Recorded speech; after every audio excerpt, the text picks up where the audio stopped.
High. তো আজকে আমি তোমাদের দেখাবো কিছু গাছ যেগুলো আমার বোন নার্সারি থেকে নিয়ে এসেছে। তো চলো আমি তোমাদের দেখাই। তো ফার্স্টেই আছে দেখো এই কালারের একটা চন্দ্রমল্লিকা গাছ, যেটা কিন্তু খুব অ্যাভেলেবেল থাকে সবসময়, কমন একটা কালার এই চন্দ্রমল্লিকাটা।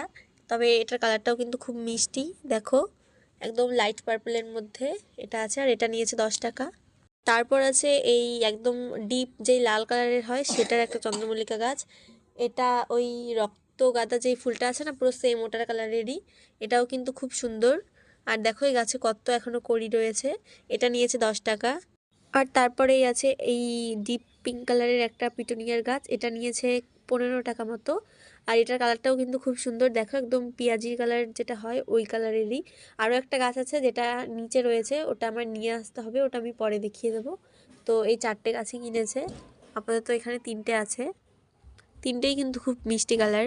আর তারপরে দেখো এই টমেটো গাছে 2টো টমেটো হয়েছে। এতদিনে অনেক টমেটো হতো যদি হনুমানগুলো না খেয়ে ফেলতো সব। আর এদিক দিয়ে দেখো কত হ্যান্ডমেড ঠাকুরের যে আসনগুলো হয় সেগুলো, এগুলো আমার মা বানিয়েছে। এই আসনগুলো ঠাকুরের জন্যই মা বাড়িতেই বানিয়েছে।